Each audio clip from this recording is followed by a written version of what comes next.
ಅಕ್ಷಯ ತೃತೀಯದಂದು ಚಿನ್ನ ಬೆಳ್ಳಿ ಖರೀದಿಸೋದೇಕೆ? ಈ ಹಬ್ಬದ ಮಹತ್ವವೇನು? ಆಚರಣೆಗಳೇನು? ಸಂಪತ್ತಿನ ವೃದ್ಧಿಗಾಗಿ ಈ ದಿನ ಪಾಲಿಸಬೇಕಾದ ನಿಯಮಗಳೇನು? ಈ ದಿನ ಬೇರೆ ಯಾವ ವಸ್ತುಗಳನ್ನು ಮನೆಗೆ ತಂದರೆ ಶುಭ? ಇದೇ ಈ ಹೊತ್ತಿನ ವಿಶೇಷ ಅಕ್ಷಯ ತೃತೀಯ ಮಹತ್ವ. ಧಾರ್ಮಿಕ ಹಿನ್ನೆಲೆಯುಳ್ಳ ಅಕ್ಷಯ ತೃತೀಯ ಆಧುನಿಕ ಕಾಲಘಟ್ಟದಲ್ಲಿ ಸಾಮಾಜಿಕ ಆರ್ಥಿಕತೆಯಿಂದಲೂ ಮಹತ್ವವನ್ನು ಪಡೆದಿದೆ. ಇಂತಹ ಮಹತ್ತರವಾದ ದಿನದಂದು ವೃದ್ಧಿಗಾಗಿ ಅಭಿವೃದ್ಧಿಗಾಗಿ ಪಾಲಿಸಬೇಕಾದ ನಿಯಮಗಳೇನು? ಪೂಜಾ ಕ್ರಮಗಳೇನು? ಖರೀದಿಗೆ ಯಾವ ಸಮಯ ಸೂಕ್ತವೆಂಬ ನಾನಾ ಸಂಗತಿಗಳ ಬಗ್ಗೆ ಸಮಗ್ರವಾಗಿ ತಿಳಿಸಿಕೊಡುವುದಕ್ಕೆ ನಮ್ಮ ಸ್ಟುಡಿಯೋದಲ್ಲಿದ್ದಾರೆ ವಾಸ್ತುಶಾಸ್ತ್ರ, ಜ್ಯೋತಿಷ್ಯಶಾಸ್ತ್ರ, ಧರ್ಮಶಾಸ್ತ್ರ ಪಂಡಿತರಾದ ದೈವಜ್ಞ ಡಾಕ್ಟರ್ KN ಸೋಮಯಾಜಿಯವರು. ಬನ್ನಿ ಕಾರ್ಯಕ್ರಮಕ್ಕೆ ಅವರನ್ನು ಸ್ವಾಗತ ಮಾಡೋಣ. ಗುರುಗಳೇ ನಮಸ್ತೆ, ಕಾರ್ಯಕ್ರಮಕ್ಕೆ ಆತ್ಮೀಯ ಸ್ವಾಗತ. ನಮಸ್ತೆ ಗುರುಗಳೇ, ಅಕ್ಷಯ ತೃತೀಯ ಅಂದರೆ ಹೆಣ್ಮಕ್ಕಳಿಗೆ ತುಂಬ ವಿಶೇಷವಾಗಿ ಪ್ರೀತಿ ಇರುವಂತಹ ಹಬ್ಬ. ಯಾಕಂದರೆ ಚಿನ್ನವನ್ನು ಖರೀದಿ ಮಾಡಬಹುದು, ಬೆಳ್ಳಿ ಖರೀದಿ ಮಾಡಬಹುದು ಅಂತ ಹೇಳಿ. ಈ ಅಕ್ಷಯ ತೃತೀಯಕ್ಕೆ ಇದನ್ನು ಹೊರತುಪಡಿಸಿಯೂ ಕೂಡ ನಾನಾ ಇತಿಹಾಸ ಇದೆ, ಹಿನ್ನೆಲೆ ಇದೆ, ಜ್ಯೋತಿಷ್ಯ ಶಾಸ್ತ್ರದಲ್ಲಿ ಮಹತ್ವ ಇದೆ. ಹಾಗಾಗಿ ಇವತ್ತಿನ ಈ ಕಾರ್ಯಕ್ರಮದಲ್ಲಿ ಮೊದಲಿಗೆ ಅಕ್ಷಯ ತೃತೀಯದ ಮಹತ್ವದ ಬಗ್ಗೆ ತಿಳಿಸ್ಕೊಡಿ. ಶ್ರೀ ಗುರುಭ್ಯೋ ನಮಃ. ಭಾರತೀ ಕರುಣಾ ಪಾತ್ರಂ ಭಾರತೀ ಪದಭೂಷಣಂ ಭಾರತೀ ಪದಮಾರೂಢಂ ಭಾರತೀ ತೀರ್ಥಮಾಶ್ರಯೇ ವಿದ್ಯಾ ವಿನಯ ಸಂಪನ್ನಂ ಬೀತರಾಗಂ ವಿವೇಕಿನಂ ವಂದೇ ವೇದಾಂತ ತತ್ವಜ್ಞಮೃತಶೇಖರ ಭಾರತೀಂ. ಹರಿ ಓಂ. ಸಮಸ್ತ ಕನ್ನಡ ಕುಲಕೋಟಿಗೆ, ಪ್ರೇಕ್ಷಕ ಪ್ರಭುಗಳಿಗೆ ವಿಶ್ವಾವಸುನಾಮ ಸಂವತ್ಸರದ ಅಕ್ಷತೃತೀಯದ ಶುಭಾಶಯಗಳು, ಶುಭಕಾಮನೆಗಳು. ತಮ್ಮೆಲ್ಲರ ಜೀವನವೂ ಕೂಡ ಅತ್ಯಂತ ಮಂಗಳಮಯವಾಗಿ, ತೃಪ್ತಿಕರವಾಗಿ, ನೆಮ್ಮದಿಯ ಸಂತೃಪ್ತಿಯ ಜೀವನ ತಮ್ಮದಾಗಲಿ ಅಂಥೇಳಿ ಈ ಶುಭ ಸಂದರ್ಭದಲ್ಲಿ ನನ್ನ ಆರಾಧ್ಯವಾದಂತಹ ಶೃಂಗೇರಿ ಶಾರದಾಂಬೆ ಚರಣಕಮಲಗಳಲ್ಲಿ ತಮ್ಮೆಲ್ಲರ ಪರವಾಗಿ ಪ್ರಾರ್ಥಿಸ್ತೀನಿ. ಜಯ ತ್ವಂದೇವಿ ಚಾಮುಂಡೆ ಜಯ ಭೂತಾಪಹಾರಿಣಿ ಜಯ ಸರ್ವಕೃತೆ ದೇವಿ ಕಾಳರಾತ್ರಿ ನಮೋಸ್ತುತೆ. ಓಂ ಚತುರ್ಭುಜೆ ಚಂದ್ರಕಲಾವತಂಸೆ ಕುಚೋನ್ನತೆ ಕುಂಕುಮರಾಘಶೋಣೆ ಪುಂಡ್ರೇಕ್ಷು ಪಾಶಾಂಕುಚ ಪುಷ್ಪಭಾಣ ಚಾಪಹಸ್ತೆ ನಮಸ್ತೆ ಜಗದೇಕ ಮಾತಃ. ಹರಿ ಓಂ. ತಮಗೂ ಕೂಡ ಅಕ್ಷತೃತೀಯ ಶುಭಾಶಯಗಳು, ಶುಭಕಾಮನೆಗಳು. ದೇವರು ಅತ್ಯಂತ ಸಂತೃಪ್ತವಾದ ಜೀವನ ತಮಗೆ ಕೊಡಲಿ ಅಂತ ಹೇಳಿ ಪ್ರಾರ್ಥಿಸ್ತೀನಿ. ಇನ್ನು ಅಕ್ಷಯ ತೃತೀಯ ಅಂತಂದರು. ಈ ಪದ ಹೇಳೋ ಹಾಗೇ ಕ್ಷಯವಲ್ಲದ್ದು ಅಕ್ಷಯ. ನಮ್ಮ ಪದ್ಧತಿ, ಪರಂಪರೆ, ಸಂಪ್ರದಾಯದ ರೀತಿಯ ಪ್ರತಿ ವರ್ಷ ಚಾಂದ್ರಮಾನ ರೀತಿಯ ಬರತಕ್ಕಂತಹ ವೈಶಾಖ ಮಾಸದ ಶುಕ್ಲ ಪಕ್ಷದ ತದಿಗೆ ಅದನ್ನು ಅಕ್ಷತೃತೀಯ ಅಂತ ಕರೆದರು. ಬಹಳ ಮಹತ್ತರವಾದಂತಹ ಒಂದು ಶುಭ ಮುಹೂರ್ತ ಇದು ಅಂತಂದರೆ ತಪ್ಪಾಗಲಾರ್ದು. ಇದನ್ನು ಹಬ್ಬ ಅನ್ನೋದಕ್ಕಿಂತ ಇದನ್ನು ಬಹಳ ಮಹತ್ತರವಾದಂತಹ ಶುಭ ಮುಹೂರ್ತ. ಈ ದಿವಸ ಮಾಡತಕ್ಕಂತಹ ಎಲ್ಲ ಕೆಲಸಗಳು ಕೂಡ ಅಕ್ಷಯವಾಗುತ್ತೆ, ಕ್ಷಯವಾಗೋದಿಲ್ಲ, ಅಭಿವೃದ್ಧಿ ಆಗುತ್ತೆ ಅಂತಕ್ಕಂಥದ್ದು ನಮ್ಮ ಪೂರ್ವಿಕರು ಕಂಡುಕೊಂಡಂತಹ ಒಂದು ಸತ್ಯ. ಆ ಕಾರಣಕ್ಕಾಗಿ ಅದು ಒಂದಾದರೆ ಇನ್ನೂ ಹಲವಾರು ಕಾರಣಗಳಿಂದ, ಮುಖ್ಯ ಆ ಕಾರಣದಿಂದ ಈ ದಿವಸಕ್ಕೆ ವಿಶೇಷವಾದ ಮಹತ್ವವನ್ನು ಕೊಟ್ಟರು ನಮ್ಮ ಸಂಪ್ರದಾಯ, ಪದ್ಧತಿ, ಪರಂಪರೆಯಲ್ಲಿ. ಆ ದಿವಸದ ಧಾರ್ಮಿಕ ಆಚರಣೆಗೆ ತಗೊಂಡ್ರೆ ನದಿ ಸ್ನಾನವನ್ನು ಹೇಳ್ತಾರೆ. ಈ ವೈಶಾಖ ಮಾಸ ಈ ಸಂದರ್ಭದಲ್ಲಿ ನದಿ ಅಥವಾ ಸಂಗಮ ಸ್ನಾನ, ಅದರ ಸಾಮರ್ಥ್ಯ ಅಥವಾ ಅವಕಾಶ ಇಲ್ಲದೆ ಇದ್ದವರು ಅಭ್ಯಂಗ ಸ್ನಾನ, ನಂತರದಲ್ಲಿ ಇಷ್ಟದೇವತಾ ಪೂಜೆ, ಕುಲದೇವತಾ ಪೂಜೆ. ಇನ್ನು ಆ ದಿವಸದ ಮುಖ್ಯವಾದ ಧಾರ್ಮಿಕ ವಿಧಿಗಳೇನಪ್ಪ ಅಂತಂದರೆ ಭಾರತೀಯ ಸಂಸ್ಕಾರ, ಸಂಸ್ಕೃತಿ, ದಾನಕ್ಕೆ ಮಹತ್ವ ಕೊಟ್ಟಂತಹ ಸಂಸ್ಕಾರ ಭಾರತೀಯರದ್ದು. ಏನು ಸಿಕ್ಕಿದರೂ ಕೂಡ ತ್ವದೀಯಂ ವಸ್ತು ಗೋವಿಂದ ತುಭ್ಯಮೇವ ಸಮರ್ಪಣಂ ಅಂದಂತಹ ಸಂಸ್ಕಾರ ಭಾರತೀಯರದ್ದು. ಹಾಗಾಗಿ ನಮ್ಮಲ್ಲಿ ಇನ್ನೊಂದು ಮಾತು ಹೇಳ್ತೀವಿ, ದಾನೇನ ತೃಪ್ತಿ ನತು ಭೋಜನೇನ. ಕೊಡೋದರಲ್ಲಿ ತೃಪ್ತಿ, ಊಟ ಮಾಡೋದ್ರಲ್ಲ ಅಂತಕ್ಕಂಥದ್ದು. ಅಂತಹ ಒಂದು ಅದ್ಭುತ ಸಂಸ್ಕಾರ, ಸಂಸ್ಕೃತಿ ಹೊಂದಿರತಕ್ಕಂಥ ಭಾರತೀಯರಲ್ಲಿ ಈ ಅಕ್ಷತೃತೀಯ ದಿವಸ ಬಹಳ ಮಹತ್ತರವಾದಂತಹ ಕೆಲಸ. ಯಾವುದಕ್ಕಪ್ಪ ಇದು ವಿಶೇಷ ಅಂದರೆ ದಾನಕ್ಕೆ. ಕೊಟ್ಟಿರ್ತಕ್ಕಂಥ ದಾನದಿಂದ ನಮ್ಮ ಪಾಪ ಪರಿಹಾರವಾಗುತ್ತೆ, ನಮ್ಮ ಸಂಪತ್ತು ನಿರಂತರವಾಗಿ ಅಭಿವೃದ್ಧಿ ಆಗ್ತಾ ಹೋಗುತ್ತೆ. ಆ ಭಗವಂತನ, ಜಗದೀಶ್ವರನ, ಜಗದ್ರಕ್ಷಕನ, ಜಗನ್ನಿಯಾಮಕನ ಪರಿಪೂರ್ಣ ಅನುಗ್ರಹ ನಮಗೆ ಸಿಕ್ಕಿ ನಮ್ಮ ವಂಶದಲ್ಲಿ ನಿರಂತರವಾಗಿ ಅಭಿವೃದ್ಧಿ ನಡ್ಕೊಂಡು ಹೋಗುತ್ತೆ ಅಂತಕ್ಕಂಥ ಒಂದು ಅಚಲವಾದಂತಹ ನಂಬಿಕೆ ನಂಬಿಕೆ ಮಾತ್ರ ಅಲ್ಲ, ನಮ್ಮ ಪೂರ್ವಿಕರು ಕಂಡುಕೊಂಡಂತಹ ಋಷಿಮುನಿ ವಾಕ್ಯಗಳಿಂದ ಕಂಡುಕೊಂಡಂತಹ ಸತ್ಯ. ಹಾಗಾಗಿ ಅಕ್ಷತೃತೀಯ ದಿವಸ ಮಹತ್ತರವಾದಂತಹ ಕೆಲಸ ಯಾವುದಪ್ಪ ಅಂತಂದರೆ ದಾನ. ಇನ್ನು ಬಹಳಷ್ಟು ಶುಭ ಕಾರ್ಯಗಳಿಗೆ ಬಹಳ ಪ್ರಶಸ್ತವಾದಂತಹ ಮುಹೂರ್ತ ಇದು. ಮಹಾಮುಹೂರ್ತಗಳಲ್ಲಿ ಇದು ಒಂದು. ಏನಪ್ಪ ಮಹಾಮುಹೂರ್ತ ಅಂತಂದರೆ, ವರ್ಷದ 5 ದಿವಸಗಳಲ್ಲಿ ಯಾವ ತಿಥಿ, ವಾರ, ನಕ್ಷತ್ರ ಇತ್ಯಾದಿಗಳನ್ನು ನೋಡದೇನೆ ಆಚರಣೆ ಮಾಡ್ಬೋದು ಅನ್ನೋಂತಹ ಶುಭ ಕಾರ್ಯಗಳಿಗೆ ಆಚರಣೆಗೆ ಮಹತ್ತರವಾದ ದಿವಸ. ಅದರಲ್ಲಿ ಅಕ್ಷತೃತೀಯೂ ಕೂಡ ಒಂದು. ಅವತ್ತಿನ ಒಂದು ವಿಶೇಷತೆ, ವೈಶಿಷ್ಟ್ಯತೆ ಅಂತಂದರೆ ಕ್ಷಯವಾಗೋದಿಲ್ಲ, ನಶಿಸೋದಿಲ್ಲ, ಶಾಶ್ವತ, ನಿರಂತರ ಅಂತಕ್ಕಂಥದ್ದು ಅದರ ಅರ್ಥ ಅಲ್ಲಿ. ಇನ್ನು ಮಕ್ಕಳಿಗೆ ವಿದ್ಯಾರಂಭ ಮಾಡೋದಕ್ಕೆ ಬಹಳ ಅತ್ಯಂತ ಪ್ರಶಸ್ತವಾದಂತಹ ಸಮಯ ಅಂತಂದರೆ, ಮೊದಲನೇದು ಸಾರಸ್ವತ ಪಂಚಮಿ, ಸರಸ್ವತಿ ಪಂಚಮಿ, ಎರಡನೇದು ಅಕ್ಷತೃತೀಯೆ, ಮೂರನೇದು ವಿಜಯದಶಮಿ. ಹಿಂದೆಲ್ಲ ಈ 3 ದಿವಸಗಳೇ ಮಕ್ಕಳಿಗೆ ಅಕ್ಷರಾಭ್ಯಾಸವನ್ನು ಮಾಡಿಸ್ತಾ ಇದ್ರು, ಯಾವಾಗಂದ್ರೆ ಅವಾಗ ಮಾಡ್ತಾ ಇರಲಿಲ್ಲ. ಸಾರಸ್ವತ ಪಂಚಮಿ ತಪ್ಪಿದರೆ ಅಕ್ಷತೃತೀಯೆ, ಇನ್ನು ವಿಜಯದಶಮಿ. ಈಗ ಎಲ್ಲ ದಿವಸ ಮಾಡ್ತಾರೆ. ಆದರೆ ಅಕ್ಷತೃತೀಯೆ ಏನು ನಡೆಯುತ್ತೆ ಇವತ್ತು ನಿಮ್ಮ ಮಕ್ಕಳಿಗೆ ಅಕ್ಷರಾರಂಭ, ವಿದ್ಯಾರಂಭ ಮಾಡಿಸಿದರೆ ಒಳ್ಳೆ ವಿದ್ಯಾವಂತರಾಗ್ತಾರೆ. ಚೆನ್ನಾಗಿ ಓದಿಕೊಂಡು ದೊಡ್ಡ ನಿಮ್ಮ ಕನಸೇನಿದೆ ಆ ಮಟ್ಟಿಗೆ ಅವರು ಓದಿನಲ್ಲಿ ಶ್ರೇಯಸ್ಸನ್ನು ತಲುಪ್ತಾರೆ ಅಂತಕ್ಕಂಥದ್ದು ನಮ್ಮ ಪೂರ್ವಿಕರು ಕಂಡುಕೊಂಡಂಥ ಸತ್ಯ. ಮೊದಲನೇದಾಗಿ ದಾನ. ಏನು ದಾನ ಮಾಡಬೇಕು ಅಂತಕ್ಕಂಥ ಒಂದು ದೊಡ್ಡ ಪ್ರಶ್ನೆ ಇದೆ. ಮನಸ್ಸಲ್ಲಿ ಇದ್ದಂಥದ್ದು ಮನಸ್ಸೋದಿಷ್ಟ ದಾನ ಅಂತ. ಅದರ ಮುಖ್ಯವಾಗಿ ಉತಕ ಕುಂಭ, ಬಿಸಿಲಿನ ಕಾಲ, ನೀರು ತುಂಬಿರತಕ್ಕಂತಹ ಕುಂಭ, ಕಲಶ, ಬೆಳ್ಳಿ, ಬಂಗಾರದ ದಾನ, ಬೆಳ್ಳಿ, ಧಾನ್ಯ, ಫಲ, ವಸ್ತ್ರ ಇತ್ಯಾದಿಗಳ ದಾನಕ್ಕೆ ಮಹತ್ತರವಾದಂತಹ ದಿವಸ ಇದು. ಶಾಶ್ವತವಾಗಿ ನಿರಂತರವಾಗಿ ಆ ಭಗವಂತನ ಸಾನ್ನಿಧ್ಯ ಸಿಗಬೇಕಾದ್ರೆ, ಸಾಯುಜ್ಯ ಸಿಗಬೇಕಾದ್ರೆ ಈ ಅಕ್ಷತೃತೀಯ ದಿವಸ ನಾವು ಮಾಡ್ತಕ್ಕಂತಹ ದಾನ, ಅನ್ನದಾನ ಸಹಿತವಾಗಿ, ವಸ್ತ್ರದಾನ, ಅನ್ನದಾನ ಇತ್ಯಾದಿಗಳ ಸಹಿತವಾಗಿ ಅದರಿಂದ ಫಲ ಜಾಸ್ತಿ, ಫಲ ನಿರಂತರವಾಗಿರುತ್ತೆ ಅಂತಕ್ಕಂಥದ್ದು ನಮ್ಮ ಪೂರ್ವಿಕರು ಕಂಡುಕೊಂಡಂಥ ಸತ್ಯ. ಇನ್ನು ದಾನದ ಜೊತೆಗೆ ಕೆಲವು ಶುಭ ಕಾರ್ಯಗಳನ್ನು ಅವತ್ತಿಗೆ ಪ್ರಶಸ್ತವಾದ ದಿವಸ. ಯಾವುದಪ್ಪ? ಮದುವೆ, ಮುಂಜಿ, ಗೃಹ ಪ್ರವೇಶ, ಶಂಕುಸ್ಥಾಪನೆ ಮತ್ತು ಕೆಲವಷ್ಟು ಇತ್ತೀಚಿನ ದಿವಸಗಳಲ್ಲಿ ಚಾಲ್ತಿಗೆ ಬಂದಂತಹ ಖರೀದಿಗೆ ಸಂಬಂಧಪಟ್ಟ ಹಾಗೆ ಭೂಮಿ ಖರೀದಿ ಆಗ್ಬೋದು, ವಜ್ರ ವೈಢೂರ್ಯ, ಆಭರಣ, ಚಿನ್ನ, ಬೆಳ್ಳಿ ಇತ್ಯಾದಿಗಳ ಖರೀದಿ, ಇದೆಲ್ಲದಕ್ಕೂ ಕೂಡ ಮಹತ್ತರವಾದ ದಿವಸ ಇದು ಅಂದರೆ ತಪ್ಪಾಗೋದಿಲ್ಲ. ಚಿನ್ನ, ಬೆಳ್ಳಿಯ ಖರೀದಿ ಇತ್ತೀಚಿನ ದಿವಸದಲ್ಲಿ ಬಂದಿರತಕ್ಕಂಥ ಒಂದು ಅಭ್ಯಾಸವಾದರೂ ಕೂಡ ಅದು ಲಕ್ಷ್ಮಿಯ ಸ್ವರೂಪ. ಹಾಗಾಗಿ ಆವತ್ತು ನೀವೇನು ಮಾಡಿದರೆ ಅದು ಒಂದು ಅಭಿವೃದ್ಧಿ, ಇನ್ನೊಂದು ಶಾಶ್ವತ, ನಿರಂತರ. ಚಿನ್ನ ಖರೀದಿ ಮಾಡಿರ್ತೀರ, ಅದು ಶಾಶ್ವತವಾಗಿ ನಮ್ಮಲ್ಲಿ ಉಳ್ಕೊಳ್ಳುತ್ತೆ. ಕಳ್ಳರ ಪಾಲಾಗೋದು, ಇನ್ಯಾವುದೋ ಕಷ್ಟಕ್ಕೆ ಅಂತ ತಗೊಂಡೋಗಿ ಅಡ ಇಡೋದು, ಮಾರೋದು ಅಂಥದ್ದೇನೂ ಆಗೋದಿಲ್ಲ.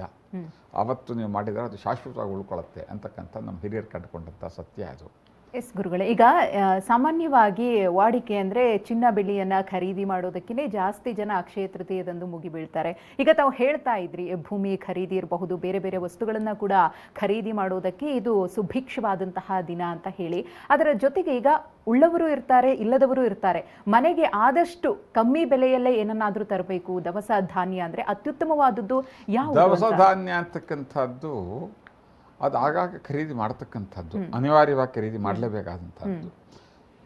ದವಸ ಧಾನ್ಯಗಳಿಲ್ಲದೇನೆ ಯಾರೂ ಬದುಕೋಕ್ಕಾಗೋದಿಲ್ಲ. ಅದು ಆಗಾಗ ಖರೀದಿ, ಅವರವ್ರ ಸಾಮರ್ಥ್ಯಕ್ಕೆ ಅನುಗುಣವಾಗಿ ಕೆಲವರು 2 ದಿವಸಕ್ಕೊಂದು ಸಾರಿ ಖರೀದಿ ಮಾಡ್ತಾರೆ, ದಿವಸ ಖರೀದಿ ಮಾಡ್ತಾರೆ, ವಾರಕ್ಕೊಂದು ಸಾರಿ, 15 ದಿವಸಕ್ಕೊಂದು ಸಾರಿ, ತಿಂಗಳಿಗೊಂದು ಸಾರಿ, 6 ತಿಂಗಳಿಗೊಂದು ಸಾರಿ ಖರೀದಿ ಮಾಡ್ತಾರೆ. 6 ತಿಂಗಳು ಅಥವಾ ವರ್ಷದವರೆಗೆ ಖರೀದಿ ಮಾಡ್ತಕ್ಕಂಥದ್ದು ಉಂಟು. ಅದು ನಿರಂತರ. ಅದನ್ನು ಸ್ಥಿರವಾಗಿರುತ್ತೆ ಅನ್ನೋದಕ್ಕಲ್ಲಿ ಅರ್ಥ ಬರೋದಿಲ್ಲ. ಅದು ಇರೋದೇನೆ, ಅದು ಖಾಲಿ ಆಗ್ತಾ ಇರಬೇಕು, ನಾವು ಹೊಸದಾಗಿ ತರ್ತಾ ಇರಬೇಕು. ಹಾಗೆ ಸ್ಥಿರವಾಗಿರ್ತಕ್ಕಂಥದ್ದು ಅಂತಂದರೆ ಬೆಳ್ಳಿ, ಬಂಗಾರ, ಆಭರಣಾದಿಗಳು, ಇನ್ನು ಭೂಮಿ, ಮನೆ, ಆಸ್ತಿ ಖರೀದಿ, ಇನ್ನು ವಾಹನಗಳ ಖರೀದಿ, ಇತ್ಯಾದಿಗಳನ್ನು ಅದೆಲ್ಲದಕ್ಕೂ ಕೂಡ ಪ್ರಶಸ್ತವಾದಂಥ ದಿವಸ ಈ ಅಕ್ಷತದಿಗೆ ಅಂತಕ್ಕಂಥದ್ದು. ಇನ್ನು ಗುರುಗಳೇ, ಈಗ ನಾವು ಯಾವುದೇ ಒಂದು ಒಳ್ಳೆ ಕಾರ್ಯ ಮಾಡಬೇಕು, ಶುಭ ಕಾರ್ಯ ಮಾಡಬೇಕು ಅಂದರೆ ಮುಹೂರ್ತ ನೋಡ್ತೀವಿ, ಅಂದರೆ ಸಮಯ ನೋಡ್ತೀವಿ. ಇಂತಹ ಸಮಯದಲ್ಲೇ ಈ ಕಾರ್ಯವನ್ನು ಮಾಡಿದರೆ ಅದರಿಂದ ಫಲ ಜಾಸ್ತಿ, ಅದರಿಂದ ಉತ್ತಮವಾದ ಫಲಿತಾಂಶವನ್ನು ನಾವು ನಿರೀಕ್ಷೆ ಮಾಡಬಹುದು ಅನ್ನೋದು ಧಾರ್ಮಿಕವಾಗಿ ನಾವೆಲ್ಲರೂ ಕೂಡ ನಂಬ್ಕೊಂಡು ಬಂದಿರುವಂತಹ ವಿಚಾರ. ಹಾಗೆಯೇ ಈ ಚಿನ್ನ ಬೆಳ್ಳಿ ಖರೀದಿ ಅಥವಾ ತಾವು ಹೇಳಿದಂತಹ ವಸ್ತುಗಳ ಖರೀದಿಗೂ ಕೂಡ ಸಮಯವನ್ನು ನಿಗದಿಪಡಿಸಿಕೊಳ್ಳಲಾಗುತ್ತಾ? ಅಕ್ಷತದಿಗೆನಲ್ಲಿ ದಿವಸ ಪೂರ್ಣ ಆ ಮಹಾಮುಹೂರ್ತ ತದಿಗೆ ವ್ಯಾಪ್ತಿಯಲ್ಲಿ, ಅಂದರೆ ತದಿಗೆ ಬಿದಿಗೆ ಕಳೆದ ತದಿಗೆ ಪ್ರಾರಂಭ ಆಗಿ ತದಿಗೆ ಮುಗಿದು ಚೌತಿ ಬರೋವರೆಗಿನ ಪೂರ್ಣ ಸಮಯ ಶುಭ ಮುಹೂರ್ತ ಅಂತ ನಿರ್ಣಯ ಮಾಡಿರೋದ್ರಿಂದ ಅದರಲ್ಲಿ ಮತ್ತೆ ಇಂಥ ಶುಭ ಮುಹೂರ್ತ ಅಂತಕ್ಕಂಥದ್ದು ಹುಡುಕಬೇಕಾಗಿದ್ದಿಲ್ಲ. ಅಷ್ಟೂ ದಿವಸ ಕೂಡ ಶುಭ ಮುಹೂರ್ತವೇ, ದಿವಸ ಪೂರ್ಣ ಶುಭವಾಗೇ ಇದೆ. ಅದಕ್ಕೆ ಒಂದು ಮುಹೂರ್ತ ಅಂತಕ್ಕಂಥದ್ದು ಅವಶ್ಯಕತೆ ಇಲ್ಲ ಇಲ್ಲಿ ಅಂತಕ್ಕಂಥ ಸ್ಪಷ್ಟವಾಗಿ ಹೇಳ್ತಕ್ಕಂಥದ್ದಮ್ಮ. ಎಸ್, ಹಾಗೇನೆ ಗುರುಗಳೇ, ಈಗ ವಸ್ತುಗಳನ್ನು ಖರೀದಿ ಮಾಡೋ ವಿಚಾರದಲ್ಲಿದೆಯಲ್ಲ, ಇದು ಎಲ್ಲ ರಾಶಿಗಳಿಗೂ ಕೂಡ ಅನ್ವಯ ಆಗುತ್ತಾ ಅಥವಾ ಇಂಥ ರಾಶಿಯವರು ಇಂಥದ್ನೇ ಖರೀದಿ ಮಾಡಬೇಕು ಅನ್ನೋ ಆ ಒಂದು ನಿಯಂತ್ರಣ ಅಥವಾ ಲಿಮಿಟೇಷನ್ಸ್ ಇಲ್ಲ? ಅಂಥದ್ದು ಇಂಥ ರಾಶಿಯವರು ಇಂಥದ್ದು ಖರೀದಿ ಮಾಡಬೇಕು ಅಂತಕ್ಕಂಥದ್ದಿಲ್ಲ. ಈಗ ದವಸ ಧಾನ್ಯಗಳ ಖರೀದಿ ಅಂತಂದರೆ ಯಾವ ರಾಶಿಯವ್ರಿಗೆ ಅದು ಆಗೋದಿಲ್ಲ, ಎಲ್ಲ ರಾಶಿಯವ್ರಿಗೂ ಅದಾಗುತ್ತೆ. ಭೂಮಿ ಖರೀದಿ, ಆಸ್ತಿ ಖರೀದಿ, ಮನೆ ಖರೀದಿ, ವಾಹನ ಖರೀದಿ, ಇದು ಎಲ್ಲರಿಗೂ ಉಪಯೋಗವಾಗುತ್ತದೆ, ಎಲ್ಲರಿಗೂ ಬೇಕಾದಂಥದ್ದು. ಬಂಗಾರ, ಬೆಳ್ಳಿ, ವಜ್ರ ಎಲ್ಲದೂ ಕೂಡ. ಕೆಲವು ವಿಶೇಷವಾದಂತಹ ವಜ್ರ ಅಥವಾ ಹರಳುಗಳೇನಂತೀವಿ, ಅದಕ್ಕೆ ಕೆಲವು ರಾಶಿಯವರು ಕೆಲವರನ್ನ ಖರೀದಿ ಮಾಡೋದರಿಂದ ಅವರಿಗದು ಅಷ್ಟು ಫಲ ಕೊಡೋದಿಲ್ಲ ಅಂತಕ್ಕಂಥದ್ದು ಜ್ಯೋತಿಷಶಾಸ್ತ್ರದಲ್ಲಿ ಹೇಳ್ತಕ್ಕಂಥದ್ದು. ಬಹುತೇಕ ಅವರವರ ಸಾಮರ್ಥ್ಯಕ್ಕೆ ಅನುಗುಣವಾಗಿ, ಮನಸ್ಸಿನ ಆಸೆಗೆ ಅನುಗುಣವಾಗಿ ಅವರು ಅವತ್ತು ಖರೀದಿ ಮಾಡ್ತಕ್ಕಂಥದ್ದು, ಮನೆಗೆ ತರ್ತಕ್ಕಂಥದ್ದು. ಖರೀದಿ ಮಾಡಿ ಮನೆಗೆ ತಗೊಂಡು ಬರಬೇಕು. ಮನೆಯಲ್ಲಿ ಸುಧಾನ್ಯ ವೃದ್ಧಿಂ ಕುರುಮೇ ಗೃಹೇ ಶ್ರೀಹಿ, ಸುವರ್ಣ ವೃದ್ಧಿಂ ಕುರುಮೇ ಗೃಹೇ ಶ್ರೀಹಿ ಅಂಥೇಳಿ ಆ ಸುವರ್ಣ ವೃಷ್ಟಿ, ನಿರಂತರವಾಗಿ ಬಂಗಾರದ ಒಂದು ಒಳಹರಿವಿರಬೇಕು.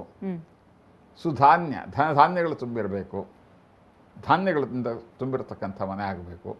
ಕಲ್ಯಾಣ ವೃದ್ಧಿಂ ಕುರುಮೇ ಗೃಹೇ ಶ್ರೀಹಿ, ಶುಭ ಕಾರ್ಯಗಳು ನಡೀತಾ ಇರಬೇಕು ಮನೆಯಲ್ಲಿ. ವಿಭೂತಿ ವೃದ್ಧಿಂ ಕುರುಮೇ ಗೃಹೇ ಶ್ರೀಹಿ, ಅಷ್ಟೈಶ್ವರ್ಯಗಳಿಂದ ತುಂಬಿರಬೇಕು ಮನೆ ಅಂತ ಕೇಳ್ಕೊಳ್ತಕ್ಕಂಥದ್ದು. ಎಲ್ಲರ ಮನಸ್ಸು ನೆಮ್ಮದಿಯಿಂದಿದ್ದು ಎಲ್ಲರ ಆರೋಗ್ಯವು ಚೆನ್ನಾಗಿರಲಿ ಅಂಥೇಳಿ ಪ್ರಾರ್ಥನೆ ಮಾಡ್ತಕ್ಕಂಥದ್ದೇ ಆ ದಿವಸದ ಒಂದು ವೈಶಿಷ್ಟ್ಯತೆಯಮ್ಮ. ಈಗ ಖರೀದಿಯ ಜೊತೆಗೆ ಗುರುಗಳೇ, ಈಗ ಯಾವುದೇ ಹಬ್ಬ ಹರಿದಿನಗಳಾದರೂ ಕೂಡ, ವಿಶೇಷ ದಿನಗಳಾದರೂ ಕೂಡ ನಾವು ಪುಣ್ಯಕ್ಷೇತ್ರಗಳಿಗೆ ಅಂದರೆ ದೇವಸ್ಥಾನಗಳಿಗೆ ಭೇಟಿಯನ್ನು ಕೊಟ್ಟು ವಿಶೇಷ ಪೂಜೆ ಪುನಸ್ಕಾರದಲ್ಲೂ ಕೂಡ ಭಾಗಿಯಾಗ್ತೀವಿ. ಅದೇ ತೆರನಾಗಿ ಅಕ್ಷಯ ತೃತೀಯಕ್ಕೂ ಏನಾದರೂ ವಿಶೇಷ ಪೂಜೆ ಪುನಸ್ಕಾರ ಮತ್ತು ದೇವರ ದರ್ಶನ? ಅನ್ಯಕ್ಷೇತ್ರೇ ಕೃತಂ ಪಾಪಂ ಪುಣ್ಯಕ್ಷೇತ್ರೇ ವಿನಶ್ಯತಿ ಅಂತಂದ್ರು. ನಮ್ಮ ನಿತ್ಯ ಜೀವನದಲ್ಲಿ ತಿಳಿದೋ ತಿಳಿದೇನೋ ಮಾಡಿರತಕ್ಕಂತಹ, ಮಾಡ್ತಾ ಇರತಕ್ಕಂತಹ, ಮಾಡಬಹುದಾದಂಥ ಹಲವಷ್ಟು ಪಾಪಕಾರ್ಯಗಳ ಪರಿಹಾರಕ್ಕಾಗಿ ಪುಣ್ಯಕ್ಷೇತ್ರಗಳ ದರ್ಶನ, ತೀರ್ಥಕ್ಷೇತ್ರಗಳ ದರ್ಶನ, ದಾನ, ಪೂಜೆ, ಧ್ಯಾನ ಇತ್ಯಾದಿಗಳನ್ನು ಹೇಳಿದರು ಶಾಸ್ತ್ರದಲ್ಲಿ. ಹಾಗಾಗಿ ಅವರವರ ಸಾಮರ್ಥ್ಯಕ್ಕೆ ಅನುಗುಣವಾಗಿ ಕ್ಷೇತ್ರ ದರ್ಶನ, ಶೃಂಗೇರಿಯಂತಹ, ಧರ್ಮಸ್ಥಳದಂತಹ, ಹೊರನಾಡಿನಂತಹ, ನಂಜನಗೂಡಿನಂತಹ ಕ್ಷೇತ್ರಗಳಿಗೆ ಹೋಗಿ ಆ ಕ್ಷೇತ್ರ ದೇವತೆಯನ್ನು ದರ್ಶನ ಮಾಡಿ, ಪೂಜೆ ಮಾಡಿ, ಪ್ರಾರ್ಥನೆ ಮಾಡ್ಕೊಂಡು ಬರ್ತಕ್ಕಂಥದ್ದು. ಅವರವರ ಸಾಮರ್ಥ್ಯಕ್ಕೆ ಅನುಗುಣವಾಗಿ ಎಲ್ಲರಿಗೂ ಎಲ್ಲ ಸಂದರ್ಭದಲ್ಲೂ ಎಲ್ಲ ಕಡೆಗೂ ಹೋಗಬೇಕು ಅಂತಂದ್ರೆ ಆಗೋದಿಲ್ಲ. ಅವರದ್ದೇ ಆದ ಒಂದು ಲಿಮಿಟೇಷನ್ಸ್ ಇರುತ್ತೆ. ಇನ್ನು ಮನೆ ಹತ್ತಿರ ಇರತಕ್ಕಂಥ ದೇವಾಲಯಗಳು, ದೇವಸ್ಥಾನಕ್ಕೆ ಹೋಗಿ ಪ್ರಾರ್ಥನೆ ಮಾಡ್ತಕ್ಕಂಥದ್ದು, ಪೂಜೆಯಲ್ಲಿ ಭಾಗವಹಿಸ್ತಕ್ಕಂಥದ್ದು ಇತ್ಯಾದಿಗಳು ಬಹಳ ಶ್ರೇಷ್ಠವಾದಂಥ. ಯಾವ ದೇವರ ದರ್ಶನ ಒಂದು ಪುಣ್ಯ ಅಂತ ಹೇಳ್ತೀರಾ? ಆಗಲೇ ಹೇಳಿದೆ, ಇಷ್ಟ ದೇವತಾ ಮತ್ತು ಕುಲದೇವತಾ ಅಂತ. ನಿಮ್ಮ ಇಷ್ಟ ದೇವತೆಗಳು, ನಿಮ್ಮ ಇಷ್ಟ ದೇವತೆಯನ್ನು ನೀವು ಪೂಜೆ ಮಾಡಿ. ಆ ಎಲ್ಲ ಪೂಜೆ ಪುನಸ್ಕಾರಗಳು ಕೂಡ ಸಲ್ತಕ್ಕಂಥದ್ದು ಪರಮಾತ್ಮ ಒಬ್ಬನಿಗೆ, ಜಗದೀಶ್ವರ ಒಬ್ಬನಿಗೇನೆ, ಜಗನ್ನಿಯಮ. ಇನ್ನು ಇದೇ ಸಂದರ್ಭದಲ್ಲೇ ಕೆಲವೇ ಇದಕ್ಕೆ ಹೊಂದಿಕೊಂಡಂತೆ ಪರಶುರಾಮ ಜಯಂತಿ, ಬಸವ ಜಯಂತಿ, ಶಂಕರ ಜಯಂತಿ ಎಲ್ಲದರ ಆಚರಣೆ ಕೂಡ 2-3 ದಿವಸಗಳಲ್ಲೇ ಇರತಕ್ಕಂಥದ್ದು. ಆಯಾಯ ಸಮುದಾಯಕ್ಕೆ ಒಳಪಟ್ಟಂತೆ ಆ ಜಯಂತಿಯ ಒಂದು ಆಚರಣೆ, ಅದರಲ್ಲಿ ಭಾಗವಹಿಸ್ತಕ್ಕಂಥದ್ದು, ಇದೆಲ್ಲದೂ ಕೂಡ ಈ ಅಕ್ಷತದಿಗೆ ವ್ಯಾಪ್ತಿ ಒಳಗಡೆ ಇರುವಂತಹದ್ದು ಅಂತಕ್ಕಂಥ ಸ್ಪಷ್ಟವಾಗಿ ಹೇಳ್ತೇನೆ. ಎಸ್ ಇನ್ನು ಗುರುಗಳೇ, ಇನ್ನೊಂದು ಉಲ್ಲೇಖ ಇದೆ ಪುರಾಣಗಳ ಪ್ರಕಾರ, ಶ್ರೀಕೃಷ್ಣ ದ್ರೌಪದಿಗೆ ಅಕ್ಷಯ ಪಾತ್ರೆಯನ್ನ ಕೊಟ್ಟಿದ್ದು. ಸೊ ಅದರ ಬಗ್ಗೆ ಒಂದಷ್ಟು ಮಾಹಿತಿ. ಅಕ್ಷತದಿಗೆ ಅಂತ ಹೆಸರು ಬರೋದಕ್ಕೆ ಕಾರಣವೇ ಅದು. ಮಹಾಭಾರತದಲ್ಲಿ ಬರ್ತಕ್ಕಂತಹ ಮಾತೆ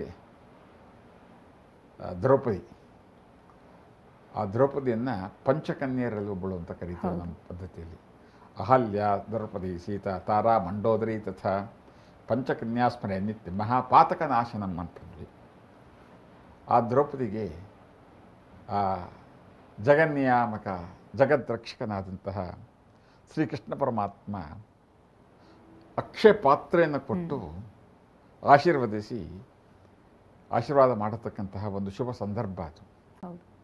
ಹಾಗಾಗಿ ಅದು ವೈಶಾಖ ಮಾಸದ ಶುಕ್ಲ ಪಕ್ಷದ ತದಿಗೆ ದಿವಸ, ಅವತ್ತಿಂದ ಇದನ್ನು ಅಕ್ಷತದಿಗೆ ಅಂತ ಕರೆದ್ರು. ಅವತ್ತು ನಾವು ಕೊಡ್ತಕ್ಕಂಥ ದಾನ ನಿರಂತರವಾಗಿರುತ್ತೆ ಅನ್ನೋದಕ್ಕೆ ಅದೇ ಕಾರಣ. ಆ ದ್ರೌಪದಿ ಆ ಪಾತ್ರದಿಂದ ಎಷ್ಟು ತೆಗೆದ್ರೂ ಅಲ್ಲಿ ಖಾಲಿ ಆಗೋದಿಲ್ಲಂತೆ, ಅಕ್ಷಯವಾಗಿ. ಹಾಗೆ ಎಸ್ ಗುರುಗಳೇ, ತಾವು ಆಗಲೇ ಹೇಳ್ತಾ ಇದ್ರಿ ಧನ್ತೆರಸ್ ಬಗ್ಗೆ ಮಾತನಾಡ್ತಾ ಇದ್ರಿ. ಇನ್ನು ಧನ್ತೆರಸ್ನಲ್ಲಿ ನಾವು ಏನು ಖರೀದಿ ಮಾಡಬೇಕು, ಖರೀದಿ ಮಾಡಬಾರ್ದು ಅನ್ನೋದ್ರ ಬಗ್ಗೆ ಕೂಡ ಉಲ್ಲೇಖ ಇದೆ. ಹಾಗೆಯೇ ಅಕ್ಷಯ ತೃತೀಯದ ದಿನದಂದು ಏನು ಮಾಡಬಾರ್ದು ಅಥವಾ ಏನನ್ನ ಮನೆಗೆ ತರಬಾರ್ದು, ಏನು ತಂದರೆ ಅಶುಭ ಅಂತ ಹೇಳ್ತೀರಿ? ನಾವು ಏನನ್ನ ತಂದರೆ ಅಶುಭ ಅನ್ನೋದಕ್ಕೆ ಸಾಧಾರಣವಾಗಿ ನಮ್ಮ ಭಾರತೀಯರು ಸದ್ಗೃಹಸ್ಥರು ಮನೆಗೆ ತರ್ತಕ್ಕಂಥದ್ದು ಬಹುತೇಕ ಶುಭವಾದಂಥದ್ದೇನೆ. ಅಶುಭವಾದಂಥ ಮನೆಗೆ ತರಕ್ಕೆ ಹೋಗಲ್ಲ. ಆದ್ರೂ ಏನಪ್ಪ, ಹತ್ಯಾರಗಳು ಅಂತಂದರೆ ಪಿಸ್ತೂಲು, ಗುಂಡು, ಬಾಂಬು ಇತ್ಯಾದಿಗಳನ್ನ ನೀವು ತರಬೇಡಿ, ಖರೀದಿ ಮಾಡಬೇಡಿ. ಅಂದರೆ ಅದಕ್ಕೆ ಇನ್ಯಾವತ್ತು ಖರೀದಿ ಮಾಡಬೇಕು ಅಂತ ಕೇಳಿ ಅದಕ್ಕೆ ಯಾವತ್ತು ಶುಭ ಮುಹೂರ್ತ ಅನ್ನೋದಿರೋದಿಲ್ಲ. ಆ ಥರದ್ದಕ್ಕೆಲ್ಲ ನಿಷಿದ್ಧವೇ ಹೊರತಾಗಿ ಇನ್ಯಾರೋ ನಾನೊಂದು ಪಿಸ್ತೂಲ್ ಖರೀದಿ ಮಾಡಬೇಕು ಅಂತಿದ್ದೆ, ಒಳ್ಳೆ ಮುಹೂರ್ತ ಕೊಡಿ, ಅಕ್ಷತದಿಗೆ ದಿವಸ ಖರೀದಿ ಮಾಡಿಬಿಡ್ತೀನಿ. ಇಲ್ಲಪ್ಪ, ಅದಕ್ಕೆ ನಾವು ಮುಹೂರ್ತ ಕೊಡೋದು ಇಲ್ಲ, ಅಕ್ಷತದಿಗೆ ದಿವಸ ಖರೀದಿ ಮಾಡಿ ಮನೆಗೆ ತರುವಂಥದ್ದು ಅಲ್ಲ ಅಂತ ನಾವು ಹೇಳ್ತೇವೆ. ಹಾಗೆಯೇ ಈ ಒಂದು ಮಂತ್ರ ಪಠಣೆ ಅನ್ನೋದಿದೆಯಲ್ಲ, ಇದು ನಾವು ಮಾಡುವಂತಹ ಪೂಜೆ ಪುನಸ್ಕಾರಗಳಿಗೆ ಮತ್ತಷ್ಟು ಬಲವನ್ನು ತುಂಬುತ್ತೆ. ಹಾಗಾಗಿ ಯಾವ ಮಂತ್ರವನ್ನು ಪಠಿಸಿದ್ರೆ ಒಳಿತು? ಈ ತಮ್ಮ ತಮ್ಮ ಇಷ್ಟ ದೇವತೆಯ ಆರಾಧನೆಯಲ್ಲಿ ಬರತಕ್ಕಂಥ ಮಂತ್ರಗಳನ್ನು ಪಠನೆ ಮಾಡಬೇಕೇ ಹೊರತಾಗಿ ಇವತ್ತು ಒಂದು ದಿವಸಕ್ಕೆ ನಾವು ಇದೊಂದೇನೋ ಮಂತ್ರ ಓದ್ಕೊಳ್ತೀವಿ ಅಂದರೆ ಇದು ಪರ್ಟಿಕ್ಯುಲರ್ ಕಾಯಿಲೆ ಬಂತಪ್ಪ, ಅದಕ್ಕೊಂದು ಆ್ಯಂಟಿಬಯೋಟಿಕ್ಸ್ ಅಥವಾ ಇನ್ನೇನೋ ಯಾವುದೋ ಒಂದು ಮಾತ್ರೆ ಪ್ರಿಸ್ಕ್ರಿಪ್ಷನ್ ತೊಗೊಂಡೆ, ಆ ಕಾಯಿಲೆ ಬಂದಾಗ 2 ದಿವಸಕ್ಕೆ ಆ ಮಾತ್ರೆ ತೊಗೊಂಡೆ, ಈ ಒಂದು ನೋವು ಬಂದಾಗ 1 ದಿವಸಕ್ಕೆ ಆ ಇಂಜೆಕ್ಷನ್ ತೊಗೊಂಡೆ ಅನ್ನೋಂಥದ್ದಲ್ಲ. ತಮ್ಮ ಇಷ್ಟ ದೇವತಾ ಪೂಜೆಯಲ್ಲಿ ಬರ್ತಕ್ಕಂಥ ಮಂತ್ರಗಳೇನಿದೆ ಅದನ್ನು ನಿರಂತರವಾಗಿ ಮಾಡ್ಕೊಳ್ಳಿ. ಅಕ್ಷತದಿಗೆ ದಿವಸನೂ ಬಿಡದೇನೆ ಮಾಡಿ, ಅನುಕೂಲವಾಗುತ್ತೆ. ಎಸ್ ಗುರುಗಳೇ, ಈಗ ಬಹಳ ವರ್ಷಗಳಿಂದಲೂ ಕೂಡ ತಾವು ನೋಡ್ಕೊಂಡು ಬರ್ತಾ ಇದ್ದೀರಿ, ಈ ಬದಲಾವಣೆ ಅನ್ನೋದು ಹೇಗೆ ಜಗದ ನಿಯಮವೋ ಹಾಗೆ ಈ ಅಕ್ಷಯ ತೃತೀಯ ಆಚರಣೆಯಲ್ಲೂ ಕೂಡ ತಾವು ಕಂಡಂತೆ ಏನಾದರೂ ವಿಶೇಷ ಬದಲಾವಣೆಗಳನ್ನು ಗಮನಿಸಿದ್ದುಂಟಾ? ಅಕ್ಷತದಿಗೆ ಮಾತ್ರವಲ್ಲ, ಎಲ್ಲ ರೀತಿಯ ಹಬ್ಬದ ಆಚರಣೆಗಳು ಕೂಡ ಕಳೆದ ಒಂದು 18, 20, 22 ವರ್ಷಗಳಿಂದ ದೊಡ್ಡ ಮಟ್ಟದ ಬದಲಾವಣೆಯನ್ನು ನಾವು ಕಾಣ್ತಾ ಬರ್ತಾ ಇದ್ದೀವಿ. ನಮ್ಮಲ್ಲಿ ಹೇಗೆ ಶಿಲಾಯುಗ ಅಂತಿತ್ತು, ಸ್ಟೋನ್ ಏಜ್, ಅನಂತರ ಸ್ಟೀಲ್ ಏಜ್, ಇದು ಎಲೆಕ್ಟ್ರಾನಿಕ್ ಏಜ್. ಇದು ಈ ಮಾಧ್ಯಮಗಳ ಮುಖಾಂತರ ಹಬ್ಬಗಳಿಗೆ ಬಗ್ಗೆ ಜನಕ್ಕೆ ಒಂದು ವಿಶೇಷವಾದ ಅವೇರ್ನೆಸ್, ಪರಿಜ್ಞಾನ, ಕಲ್ಪನೆ ಬರೋಕ್ಕೆ ಶುರುವಾಯಿತು. ನಂತರದಲ್ಲಿ ಯಾವ್ಯಾವುದೋ ಹಬ್ಬಗಳು ಹುಟ್ಕೊಂಡ್ಬಿಟ್ರು, ಯಾವ್ಯಾವುದೋ ಅಳಿಸೋಗ್ಬಿಟ್ರು, ಆಗಲೇ ಇನ್ಯಾವುದೋ ಹೊಸ್ತು ಹುಟ್ಕೊಳ್ತಾ ಇದೆ, ಇನ್ಯಾವುದೋ ಇರೋದು ಹೋಗ್ತಾ ಇದೆ. ಕೆಲವು ವರ್ಷದ ಕೆಳಗೆ ಒಂದು ಸಂತೋಷಿ ವ್ರತ, ಅದು ಹಬ್ಬ ಅಂತ ಭಾಳ ಜೋರಾಗಿ ಒಂದು 4 ವರ್ಷ ಅದು ಸೀಸನ್ ಅಂತ ಹೊಡ್ತು. ಸಂತೋಷಿ ಮಾತಾ ವ್ರತ ಅದು ಇದು ಅಂತ.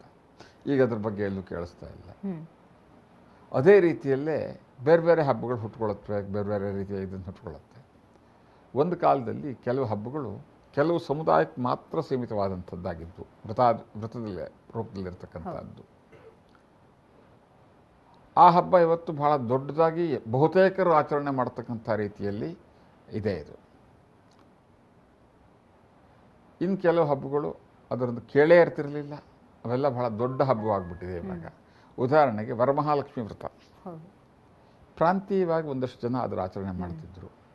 ಇವತ್ತು ವರಮಹಾಲಕ್ಷ್ಮಿ ವ್ರತಕ್ಕೆ ಮಾಧ್ಯಮಗಳ ಮುಖಾಂತರ ಸಿಕ್ಕಿರತಕ್ಕಂಥ ಮನ್ನಣೆ, ಗೌರವ ಮತ್ತು ಪ್ರಚಾರ ಬಹಳ ದೊಡ್ಡ ಹಬ್ಬ ಅಂತ ಅನ್ಸ್ಕೊಂಡ್ಬಿಟ್ಟಿದೆ. ಒಂದು ಉದಾಹರಣೆ ಹೇಳಬೇಕು ಅಂತಂದರೆ, ಅಕ್ಷತದಿಗೆ ಬಗ್ಗೆ ಬಹಳ ದಿನಗಳಿಗೆ ಕಲ್ಪನೆಯೇ ಇರಲಿಲ್ಲ. ಕೆಲವೇ ಸಂಪ್ರದಾಯಸ್ಥ ಮನೆಗಳಲ್ಲಿ ಒಂದು ಅಕ್ಷತದಿಗೆ ಅಂತ. ಈ ಚಿನ್ನ ಬೆಳ್ಳಿ ವ್ಯಾಪಾರಸ್ಥರು ಮತ್ತು ವಾಹನ ವ್ಯಾಪಾರಸ್ಥರು ಅದನ್ನೊಂದು ಸುಸಂದರ್ಭವನ್ನಾಗಿ ಉಪಯೋಗಿಸ್ಕೊಂಡು ಜನಗಳಿಗೆ ಅದರ ಬಗ್ಗೆ ಒಂದಿಷ್ಟು ತಿಳುವಳಿಕೆಯನ್ನು ಮಾಧ್ಯಮಗಳ ಮುಖಾಂತರ ಕೊಡ್ತಾ ಬಂದು ಅವರ ವ್ಯಾಪಾರ ಅಭಿವೃದ್ಧಿಗಾಗೋ ಏನೋ ಅದರ ಬಗ್ಗೆ ಸಾಕಷ್ಟು ಪ್ರಚಾರದ ಕೊಟ್ಟು ಇವತ್ತು ಅಕ್ಷತದಿಗೆ ಅಂತಕ್ಕಂಥದ್ದು ದೊಡ್ಡ ದೊಡ್ಡ ಹಬ್ಬಗಳ ಸಾಲಿನಲ್ಲಿ ನಿಂತ್ಕೊಂಡಿದೆ. ಇದು ಇನ್ನು ತಾವು ಹೇಳ್ತಾ ಇದ್ರಿ ಅಕ್ಷಯ ತೃತೀಯ ದಿನ ಅನ್ನೋದಿದೆಯಲ್ಲ, ಅದೇ ಸಂಪೂರ್ಣವಾಗಿ ಶುಭ ದಿನ ಅಥವಾ ಅದಕ್ಕೆ ಸಮಯವನ್ನು ನಿಗದಿ ಮಾಡಿಕೊಳ್ಳೋ ಅನಿವಾರ್ಯತೆ ಏನಿಲ್ಲ ಅಂತ ಹೇಳಿ. ಆದರೆ ಈ ಅಕ್ಷರಾಭ್ಯಾಸ ಅನ್ನೋದಿದೆಯಲ್ಲ, ಇದಕ್ಕೆ ಸೂಕ್ತವಾದಂತಹ ಸಮಯ ಇದೆಯಾ? ಮನೆಯಲ್ಲೇ ಏನಾದರೂ ಸಿಂಪಲ್ ಆಗಿ ಮಾಡ್ಕೊಬೇಕು ಅಂದರೆ ಯಾವ ರೀತಿಯ ವಿಧಿವಿಧಾನಗಳನ್ನು ಅನುಸರಿಸಬೇಕಾಗುತ್ತೆ ಅಂತ? ಅಕ್ಷರಾರಂಭ ಅಂತಕ್ಕಂಥದ್ದಕ್ಕೆ ಅದೊಂದು ಮಹತ್ತರವಾದ ಸಂಸ್ಕಾರ ಒಂದು ಶಿಶುವಿನ ಜೀವನದಲ್ಲಿ, ಗಂಡ್ಮಕ್ಳಿರಲಿ ಹೆಣ್ಮಕ್ಳಿರಲಿ. ವಿದ್ಯೆ ಅಂತಕ್ಕಂಥ ವಿದ್ಯಾ ವಿಹೀನ ಪಶು ಅಂದರು. ಆ ವಿದ್ಯಾರಂಭ ಮಾಡೋದಕ್ಕೆ, ಅಕ್ಷರಾರಂಭ ಮಾಡೋದಕ್ಕೆ ಅತ್ಯಂತ ಪ್ರಶಸ್ತವಾದಂಥದ್ದು ಅಂತಂದರೆ ನಮ್ಮಲ್ಲಿ ಒಂದು ದಾಸವಾಣಿ ಇದೆ. ಜನನಿ ತಾನೇ ಮೊದಲ ಗುರುವು. ಪ್ರತಿಯೊಂದು ಜೀವಿಗೂ ಕೂಡ ಮೊಟ್ಟ ಮೊದಲನೇ ಗುರು ಯಾರಪ್ಪ ಅಂದ್ರೆ ತಾಯಿ. ಮೊಟ್ಟ ಮೊದಲನೇ ಪಾಠಶಾಲೆ ಯಾವುದಪ್ಪ ಅಂದ್ರೆ ಮನೆನಂತೆ. ಹಾಗೆಯೇ ಅವರಿರ್ತಕ್ಕಂಥ ಮನೆ ಯಾವತ್ತೂ ಶ್ರೇಷ್ಠವಾದಂಥದ್ದು. ಅಂದರೆ ಮನಸ್ಸಿಗೆ ನೆಮ್ಮದಿ ಕೊಡುವ ತಾಣ ಮನೆ, ಅದು ಶ್ರೇಷ್ಠವೇ ನಮಗೆ. ಇನ್ನು ಮನೆಯಲ್ಲಿ ವ್ಯವಸ್ಥೆ ಇಲ್ಲದೇ ಇದ್ದ ಪಕ್ಷದಲ್ಲಿ ಕ್ಷೇತ್ರಗಳು, ವಿದ್ಯಾಧಿಪತಿಯಾದಂಥ ಶೃಂಗೇರಿ ಶಾರದಾಂಬೆಯಂತಹ ಪವಿತ್ರ ಕ್ಷೇತ್ರ, ಧರ್ಮಸ್ಥಳದಂತಹ ಸಾಧಕ ಕ್ಷೇತ್ರ, ಕೊಲ್ಲೂರು ಮೂಕಾಂಬಿಕೆಯಂಥ ಕ್ಷೇತ್ರಗಳಲ್ಲಿ ಹೋಗಿ ಅಲ್ಲೂ ಕೂಡ ವಿದ್ಯಾರಂಭ ಮಾಡಿಸ್ಬೋದು, ಅಕ್ಷರಾರಂಭ. ಇನ್ನು ಮನೆ ಅಥವಾ ಕ್ಷೇತ್ರ, ಅದಕ್ಕೆ ಮುಹೂರ್ತ ಅಂದಾಗ ಸಾಧಾರಣವಾಗಿ ಪ್ರಾತಃ ಕಾಲ ಅದಕ್ಕೆ ಮಹತ್ತರವಾದಂಥ ಮುಹೂರ್ತ. ಅದೇನೋ ಯಾವಾಗಲೂ ಒಬ್ಬ ಗುರುಗಳು ಹೇಳಿಬಿಟ್ಟಿದ್ದಾರೆ, ಟಿ ವಿ 9 ಅವ್ರು ಹೇಳಿರೋದ್ರಿಂದ ನಾವು ಎಷ್ಟೊತ್ತಿಗೋ ಮಾಡ್ಬೋದು, ಸಾಯಂಕಾಲ 7 ಗಂಟೆಗೋ 6 ಗಂಟೆಗೋ ಮಾಡೋದಿಲ್ಲ. ಸೂರ್ಯ ಹುಟ್ಟಿದ ಕೆಲವೇ ಗಂಟೆಗಳಲ್ಲಿ ಮಾಡಿ ಸೂರ್ಯ ಇನ್ನೂ ಮೇಲಕ್ಕೆ ಹೋಗ್ತಾ ಇರಬೇಕು. ಆ ಟೈಮಲ್ಲಿ ಮಾಡಬೇಕೇ ಹೊರತಾಗಿ ಸೂರ್ಯ ಇಳಿತಕ್ಕಂಥ ಸಮಯದಲ್ಲಿ ಮಾಡ್ತಕ್ಕಂಥದ್ದು ಸರಿಯಾದ್ದಲ್ಲ ಅಂತಕ್ಕಂಥದ್ದು. ಗುರುಗಳೇ, ಇನ್ನು ಮುಕ್ಕೋಟಿ ದೇವರುಗಳ ಆವಾಸ ಸ್ಥಾನ ಅಂದರೆ ಗೋಮಾತೆ. ಅಕ್ಷಯ ತೃತೀಯದ ದಿನ ಈ ಗೋಪೂಜೆಗೆ ಎಷ್ಟು ಮಹತ್ವ ಇದೆ ಅಂತ ಹೇಳಿ ಗುರುಗಳೇ? ಗೋಪೂಜೆ ಅಂತ ನಿರ್ದಿಷ್ಟವಾಗಿ ಅವತ್ತು ಹೇಳಿಲ್ಲ, ಆದರೆ ಸುರಭಿರ್ವೈಷ್ಣವಿ ಮಾತಾ ಸುರಲೋಕೆ ಮಹೀಯತೆ. ನಮ್ಮ ಭಾರತೀಯ ಪದ್ಧತಿ ಪರಂಪರೆಯಲ್ಲಿ ಪ್ರತಿನಿತ್ಯವೂ ಕೂಡ ಗೋಮಾತೆಗೆ ಪೂಜೆ ಹೇಳಿದ್ದೀವಿ.